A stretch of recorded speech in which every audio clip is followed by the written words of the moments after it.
तो इस एनिमे की स्टार्टिंग में हमें दिखाया जाता है कि हमारा मेन कैरेक्टर रिकार्डिनेट होकर एक दूसरे वर्ल्ड में जाता है और ये वर्ल्ड उसके लिए काफी ज्यादा न्यू है। अब बाहर आने के बाद वो इस वर्ल्ड को भी देखता है कि ये वर्ल्ड कैसा है। इसके बाद वो अपने वाटर मैजिक का यूज करता है जिससे कि उसके हाथ में पानी आ जाता है। अगले सीन में हमारा मेन कैरेक्टर एक एंजल के सामने खड़ा होता है। वो एंजल ये कहता है कि काफी समय के बाद कोई यहाँ पर आया है तो ये तुम्हारी आफ्टर लाइफ नहीं है। रियो इस बात को समझ जाता है कि वो मर गया है और अब वो रिकार्डिनेट होने वाला है। और रियो ये कहता है कि मेरी लाइफ काफी ज्यादा शांत होनी चाहिए। ये एंजल उसे ये बताते हैं कि जिस वर्ल्ड में तुम जाने वाले हो उसे फी कहते हैं। यहाँ पर लोग मैजिक का इस्तेमाल कर सकते हैं लेकिन ये लोग काफी कम है। वो ये कहते हैं कि तुम सबसे ज्यादा वाटर मैजिक से कंफर्ट हो इसलिए तुम्हें वाटर मैजिक दिया जाता है जिसका तुम यूज कर सकते हो। ये कहकर एंजल उसे इस वर्ल्ड में रिकार्डिनेट कर देते हैं और साथ में उसे एक घर और 2 महीने का राशन भी देते हैं। रियो को घर के अंदर एक किताब मिल जाती है जिसमें इस वर्ल्ड के मॉन्स्टर्स के बारे में लिखा हुआ होता है। यहाँ पर उसे एक और किताब मिलती है जिससे उसे मैजिक के बारे में पता चलता है और अब वो इसे पढ़ने के बाद बाहर आ जाता है और बाहर आकर अपने वाटर मैजिक का यूज करता है। इस मैजिक को यूज करने में रियो को कोई दिक्कत नहीं आती, यहाँ तक कि वो बिना स्पेल को चांट किए भी इस मैजिक का यूज कर पा रहा होता है। अंदर आने के बाद वो अपने मैजिक से बाथ टब को भरता है और वो ये सोचता है कि अब मैं इसे गर्म कैसे करूँ। इसके लिए वो बाहर आकर लकड़ियों को घिसना शुरू करता है लेकिन इससे कुछ भी नहीं होता और वो काफी थक जाता है। तभी उसे सूरज को देखकर एक आइडिया आता है जिसके बाद वाटर को आइस में कन्वर्ट करके उसे मैग्नीफाइंग ग्लास की तरह यूज कर आग जला लेता है। जिसके बाद वो पानी गर्म करके आराम से बाथ ले रहा होता है। नहाते नहाते रियो इस बात को भी सोच रहा होता है कि क्या मैं अपने हाथ से गर्म पानी भी निकाल सकता हूँ। इसके बाद वो खाना खाते हुए सोचता है कि मेरा खाना जल्दी ही खत्म हो जाएगा, इसका मतलब मुझे हंटिंग पर जाना होगा। रियो इस बात से काफी ज्यादा परेशान हो जाता है कि उसे हंटिंग करने के लिए इस बैरियर से बाहर जाना होगा जिससे कि मॉन्स्टर्स उस पर अटैक कर सकते हैं और इसके पास सिर्फ एक चाकू है। अब वो बाहर आकर वाटर बॉक्स बनाकर उसको सामने के पेड़ पर फायर करता है। जिसके बाद वो वाटर जेट को भी ट्राई कर लेकिन इससे कुछ भी नहीं होता जिससे वो थोड़ा सा निराश हो जाता है। काफी ज्यादा ट्रेनिंग करने के बाद रियो का वाटर जेट काफी स्ट्रॉन्ग हो जाता है और काफी दूर तक भी जाता है। अब अगले सीन में रियो आइस मैजिक का यूज कर एक आइस क्रिस्टल बनाता है। के बाद वो आइस क्रिस्टल को सामने की तरफ फेंकता है पर वो ज्यादा आगे नहीं जाता। पर वो हार नहीं मानता और कई घंटों की ट्रेनिंग के बाद वो अपने सारे के सारे मैजिक्स को मास्टर कर लेता है। इतनी हार्ड ट्रेनिंग करने के बाद रियो काफी ज्यादा थक जाता है। अगले सीन में रियो आइस क्रिस्टल को एक वेपन की तरह यूज करने का डिसाइड करता है। इसके बाद वो अपने बैरियर से बाहर जंगल में चला जाता है जहाँ नदी के पास उसे एक वाज मिल जाता है जिससे कि वो अब आग जला सकता है। अब रियो खाने की तलाश में जंगल के अंदर चला जाता है। तभी रियो ये नोटिस करता है कि उसके सामने एक काफी ज्यादा खतरनाक मॉन्स्टर है जो कि उस पर अटैक करने आ रहा होता है। ये देखकर रियो की फटनी शुरू हो जाती है और वो डर की वजह से हिल भी नहीं पा रहा होता। तभी एंड मूवमेंट पर वो जंप करके अपने आप को बचा लेता है और रियो अपने आइस मैजिक का यूज करके जमीन को जमा देता है जिससे वो मॉन्स्टर फिसल जाता है। इसके बाद वो आइस थ्रोन्स बनाकर उस मॉन्स्टर को मार देता है। इसके बाद वो अपने घर वापस आकर उन बुक्स को रीड करता है जिससे उसे ड्रैगन्स के बारे में पता चलता है और वो ये पढ़ता है कि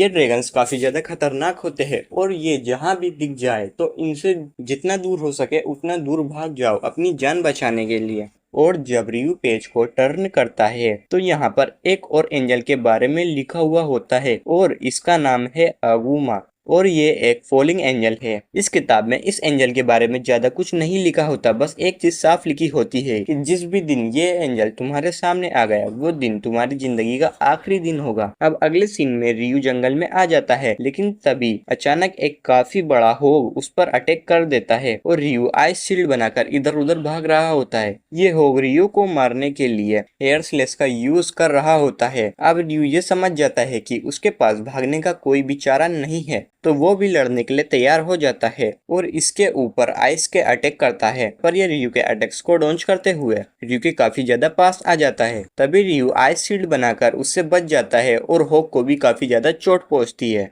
और वो डर के मारे यहाँ से चला जाता है और रियो चैन की सांस लेता है, आज तो बाल बाल बचा। और इसके बाद रियो जब घर जा रहा होता है तभी उसे एक सरकटा दिखता है जिसको देखकर इसकी काफी ज्यादा फटनी शुरू हो जाती है। इस बंदे की लाइफ में ऐसे ही काफी सारी दिक्कतें आती रहती है जिसकी वजह से ये अपने मैजिक को काफी अच्छी तरीके से यूज करना सीख चुका है और अब इसका वाटर जेट काफी ज्यादा स्ट्रॉन्ग हो चुका है और वो एक पत्थर को भी बीच में से काट देता है। अगले सीन में रियू इस सरकटे से लड़ने के लिए उसके सामने आ जाता है और दोनों में फाइट शुरू हो जाती है और ये सरकटा रियू को काफी आराम से हरा देता है। और हारने के बाद रियू ये सोचता है, क्या मैं इसे कभी हरा भी पाऊंगा?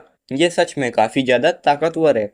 रियू हर रात यहाँ पर इसलिए आता है क्योंकि उसे ऐसा लगता है कि ये सरकटा उसकी ट्रेनिंग करवा रहा है, क्योंकि उसने आज तक रियू को चोट नहीं पहुंचाई। अब ये सरकटा अपनी सोड डियो को देकर चला जाता है और फिर हम उसी होग को देखते हैं जो अब इवॉल्व होकर आया है। जब वो रियू के ऊपर अटैक करता है तो रियू 5 लेयर की शील्ड बनाता है, पर होग उसे काफी ज्यादा आसानी से तोड़ देता है और अब वो इसे रोकने के लिए 10 शील्ड का यूज करता है, लेकिन वो भी काम नहीं आती। रियू इसको हराने की कोशिश कर रहा होता है, पर ये होग उसके सारे अटैक्स को डॉन्च कर कर एक सोनिक बीम यूज करता है, जिससे रियू काफी ज्यादा डर जाता है। और ये होग रियू के ऊपर लाइटनिंग का यूज करता है, जिससे रियू बाल बाल बचता है। देखते ही देखते ये फाइट काफी ज्यादा खतरनाक होती जा रही होती है और जब ये रियू के ऊपर सामने से अटैक करता है तभी रियू अपनी सोड इसके अंदर घुसा कर इसका काम तमाम कर देता है, जिससे कि ये होग मारा जाता है। और जब वो अपनी सोड को लेकर यहाँ से जा रहा होता है तभी उसके सामने एक ड्रैगन आ जाता है। पर रियू ने ऐसा पढ़ा था कि जब भी ये ड्रैगन उसके सामने आए तो वहाँ से भाग जाओ, पर ये ड्रैगन रियू को चोट ना पहुंचाकर